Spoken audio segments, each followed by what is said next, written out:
देता न दशमलव भारत तो यूं चांद पे जाना मुश्किल था। तो मैं तो कहता हूं कि बिहार में शुरुआत करी है बदलाव की। हम जब आए थे दिल्ली में तो लोग, मैं तो वकील हूं लेकिन मैं कई अपने बिहारी साथियों से मिला, भाइयों से मिला, लोग बोलते थे अबे बिहारी इधर आओ। अबे बिहारी शब्द एक गाली होता था, गाली सूचक बन गया था। लेकिन आज हमें गर्व होता है कि हम कहते हैं कि मैं बिहार का रहने वाला हूं और मैं बिहारी हूं। तो ये काम भी इस पार्टी ने बिहार से शुरू किया है कि बिहारी होने पे बिहार वालों को गर्व किया। अब हम चाहते हैं हम कहीं के भी हों, यहाँ बिहार के लोग भी हैं, यूपी के भी लोग हैं, उत्तराखंड के भी लोग हैं, पूरे देश से आए हुए लोग हैं, वो किसी जात के हों, किसी धर्म के। क्यों? क्योंकि उन लोगों ने इंसानियत का पाठ वो लोग याद नहीं रख पाए। वो भूल गए कि ये देश किसी एक जाति और किसी एक धर्म से नहीं चलता। वो भूल गए कि इस देश को चलाने में हर जाति, हर धर्म का बराबर का उतना ही भागीदारी है जितना कि उनका है। वो भूल गए। क्यों? हम कहीं ना कहीं से बटे हुए थे। लोग कहते हैं, हमारे पूर्वज कहते हैं, हमारे बड़े कहते हैं कि अंग्रेज आए, राज किया। क्यों भाई राज किया? क्योंकि वो क्या करते थे, हमें बांटा और वो राज किया। और मैं कहता हूं हम बटे हुए पहले से थे, अंग्रेज तो सिर्फ आए और हम पे राज किया और चले गए। मैं गलत तो नहीं कह रहा हूं। अगर हम बटे हुए पहले से थे, अंग्रेज आए और राज किया और चले गए, और आज उन गोरे अंग्रेजों के जाने के बाद इन 70 सालों में इन काले अंग्रेजों ने उससे भी विवाद काम किया। इन्होंने तो हमें इतना बांटा कि जातियों में भी वर्ण व्यवस्था निकाल दी कि शुद्ध है या जिस जाति का है तो उसमें, मुझे नहीं पता, मैं पंडित जी के यहाँ पैदा जरूर हुआ हूँ, ब्राह्मण कुल में जरूर पैदा हुआ, लेकिन मैंने पोथी पत्रे की पढ़ाई नहीं करी है तो मुझे उतनी नहीं पता। लेकिन मुझे इतना जरूर पता है कि जिस हिसाब से हमें बांटा गया है, अगर उसको 5 लोगों को बैठा के और एक सामने एक पिक्चर की तरह चलाया जाए तो लगेगा कि हमें इतने छोटे छोटे टुकड़ों में बांट दिया गया, इतने छोटे छोटे टुकड़े में। अब जरूरत है कि हम सब इकट्ठा हों और एक बड़ी लकड़ी बने। जिस लकड़ी, अब एक लकड़ी से काम चलने वाला नहीं है, बच के रहने से काम नहीं चलने वाला है। अब एक बड़ी लकड़ी बने जिसको कोई तोड़ ना पाए।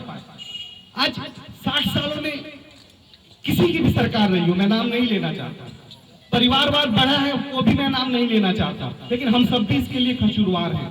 कसूरवार क्यों है? क्योंकि हमें राजनीति में आना चाहिए। घर में तो हम बड़ी अच्छी अच्छी राजनीति करते हैं। 4 भाइयों का घर है, कोई, मैं तो कहता हूँ 4 भाइयों का घर है, आप साफ कर देते हैं कि चलो 4 भाई एक रहे, और ये इतनी बड़ी लकीर, देश चलाना है, देश के बारे में सोचना है, और हम लोग को फुर्सत नहीं मिली 5 मिनट की कि हम सब लोग मिलकर कम से कम देश के बारे में, छोटी छोटी लड़ाइयों को भूल के देश के बारे में कम से कम एक बिंदु पे हम लोग एक रहे। नीतीश जी ने काम किया, वो किसी से छुपा नहीं है। आज नीतीश जी जो बिहार में काम कर रहे हैं वो भी किसी से छुपा नहीं है। मैं उसके बारे में अगर बोलना है, वो भी हम गर्व से कह सके कि शरद जी हमारे पार्टी के राष्ट्रीय अध्यक्ष हैं, और ऐसा किसी भी पार्टी में इस तरह का कोई राष्ट्रीय अध्यक्ष। तो ये अच्छी पार्टी है। इस पार्टी को का एक इतिहास है। हमें अब जरूरत क्या है? हम सब लोगों को जरूरत है कि कहीं भी अच्छाई दिख रही है। आज हमें क्या हो गया, हमें सारे नेता ही चोर नजर आते हैं। आम आदमी जब बैठ के टीवी सेट पे बैठता है, टीवी खोलता है, देखता है, तो सुबह से शाम तक सारी न्यूज देखता है, दूसरे दिन भी वही न्यूज देखता है, तो एक ही बात कहता है, ये सारे चोरी हैं। वो कोई दिखे, एक बन गई है ऐसी हमारे अंदर धारणा आ गई है कि हमें अपने सारे गाली देनी है। तो हम लोग अपने आप को समझने में कहीं ना कहीं से भूल कर गए।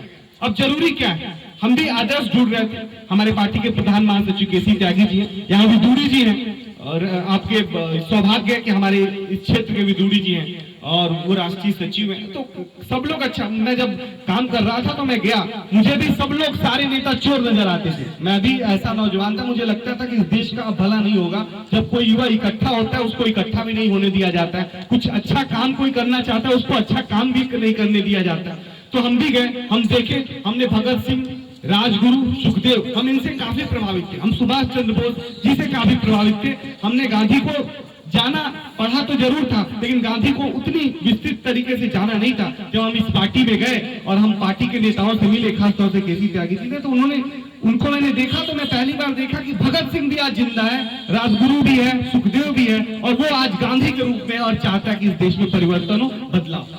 हम युवाओं को एक मौका मिला, बाप अपना देश चलाते हैं, इसमें हम कोई चीज थोप नहीं सकते। बदलाव नेता विधानसभा में या पार्लियामेंट में जाके करता है। तो हमें जरूरी क्या है भ्रष्टाचार निवारण के लिए, भ्रष्टाचार दूर करने के लिए हमें जरूरी है कि हम सही नेता का चुनाव करें। आज मैं बता दूं, उत्तरांचल के मैं दौरे पे गया था, एक गांव मुझे मिला सहसपुर विधानसभा क्षेत्र में कि एक गांव में एक कल था और 150 परिवार उस चापाकल से पानी भर के ले जाते थे। कांग्रेस का भी वहां राज रहा, बीजेपी का भी रहा। वहां की स्त्री आई और कही कि साहब 60 साल हो गया यहाँ एक चापाकल नहीं लगा। ऐसा भारत है, ऐसा भारत वहां मैंने देखा, ऐसी जगह देखी जहां नाली एक बह रहा था, फ्लोटिंग पानी था, उसमें गंदगी भी आ रही थी और बच्चे उस पानी को पी भी रहे थे, उसमें खेल भी रहे थे।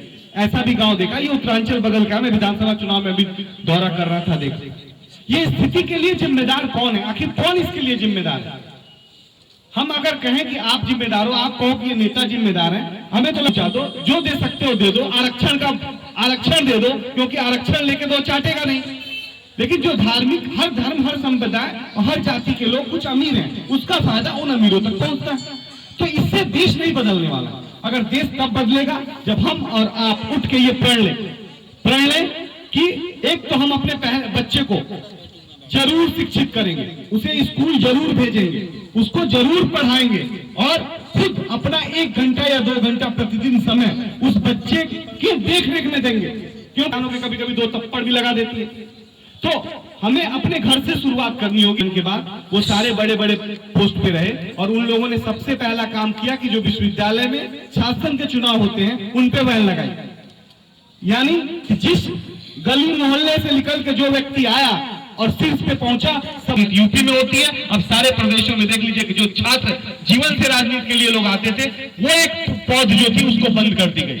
ये एक अभिशाप है हमारे समाज के लिए। दूसरा, जो कार्यकर्ता काम करते थे पार्टियों के अंदर, अब क्या होता है?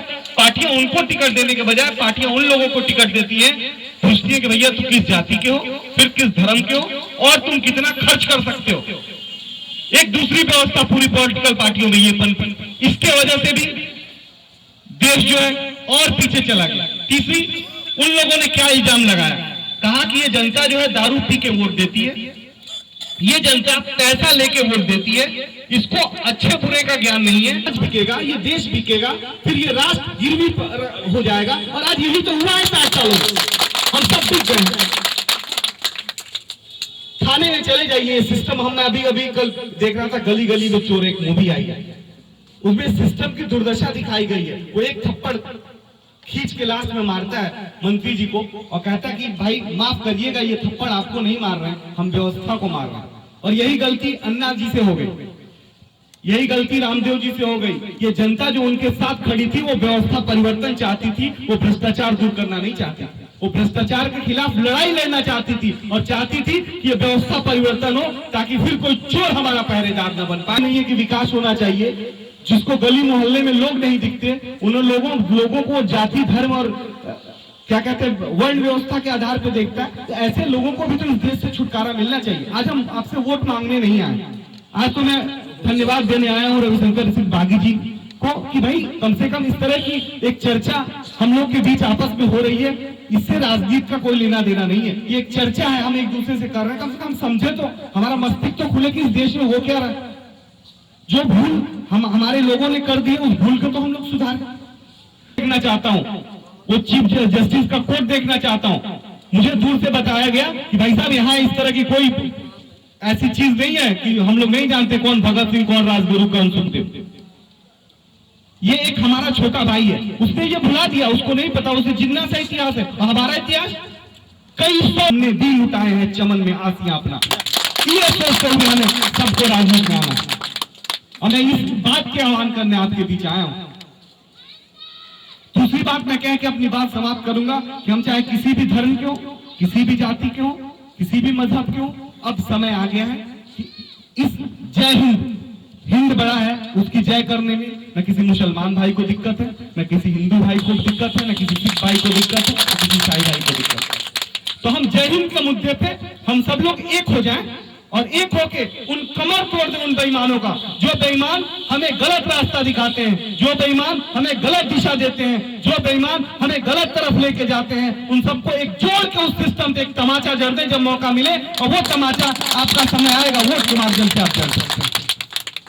तो मैं बात अपनी समाप्त करूंगा और ये कहते हुए कि देखिए ये समय है और बिल्कुल इस समय देश में नए नौजवानों की, नए युवाओं की, नए युवा पीढ़ियों की, नए सोच के नेताओं की इस देश को जब जरूरत है। अब जरूरत है आम आदमी को उठ के अपनी ताकत पहचानने की, क्योंकि जब आम आदमी जगेगा आम विमान बढ़ेगा। तो मैं चाहता हूं कि आप सब लोग मेरे साथ एक बार खड़ा होकर ये शपथ लीजिए कि आज से हम जय हिंद बोलेंगे और जय हिंद बुलाएंगे। कम से कम हम अपने बच्चों को अगर ये चीज देंगे तो हम अपने बच्चों को एक सिपाही बना पाएंगे। हमारा बच्चा जब सिपाही बनेगा तो उसे पता होगा कि चोर कौन है, ईमानदार कौन है, बेईमान कौन है। बर्बाद नहीं करेगा, वो उठ खड़ा होगा इनकलाब के साथ और कहेगा कि अभी मुझे व्यवस्था परिवर्तन करना है। तो एक बार हाथ उठा के मेरे साथ कहिए कि मैं नाम लीजिए, अपना अपना नाम लीजिए। मैं नदीम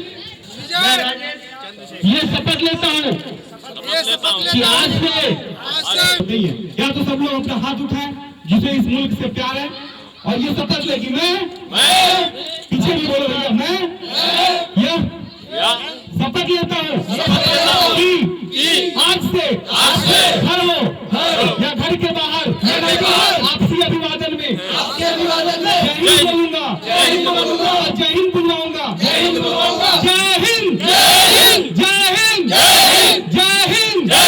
जय हिंद। अगर ये काम कोई कांग्रेस वाला कर रहा हो, कोई बीजेपी वाला कर रहा हो, या कोई सपा वाला कर रहा हो, या कोई बसपा वाला कर रहा हो, तो बेहिचक उस पार्टी का आपका स्वागत है। अगर ये काम पूरे मुल्क में अगर एक पार्टी जनता दल यूनाइटेड कर रही है तो भी आप सोचिए। और मैं आपको निमंत्रण देने आया हूं कि इस पार्टी के साथ जुड़ के हम पूरे देश में एक नई व्यवस्था कायम करेंगे और व्यवस्था परिवर्तन का काम करेंगे। जय हिंद, जय हिंद। संदीप दुबे और चंद्रकांत जी, निखिल त्यागी जी और आज सभी लोग जो मेरे लिए इतने कीमती समय मेरे लिए दिया, आप सभी लोगों का आभारी हूँ मैं, आप सभी लोगों का आभारी हूँ मैं। और ये कहना चाहता हूँ, बड़े अच्छी बात कही है मैंने, जो बड़े भाई हैं, बड़े भाई हैं जो हमारे चंद्रकांत जी ने भी बोला था और निखिल त्यागी जी ने भी बोला था और संदीप दुबे जी ने भी बोला था। मैं ये कहना चाहता हूँ, मैं भी एक बिहार से हूँ और बेतिया से हूँ और ये गोपालगंज से है। जैसे गाली बढ़ गई थी, बिहार के नाम से गाली दी है, जो इस मंच के जरिए मैं किसी भी भाई की, किसी भी गरीब की सेवा कर सकता हूँ और आगे सेवा करता रहूंगा। जितने भी भाई हमारे आए थे उसका शुक्रिया अदा करता हूँ। जय हिंद, जय भारत,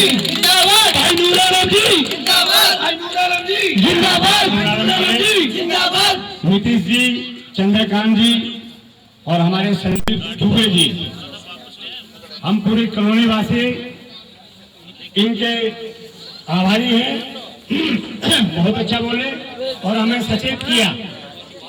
हमारे अंदर जो कमियां थी उनको सुधारने के लिए इन्होंने जो बातें कही, हम दिल से इनका स्वागत करते हैं और आभारी हैं। और आप सब लोगों का धन्यवाद, दुबे जी की तरफ से, निखिल जी की तरफ से, चंद्रकांत जी की तरफ से। जिंदाबाद। ये नूर नहीं हराम भी है, बदरपुर के काम भी है। ये नूर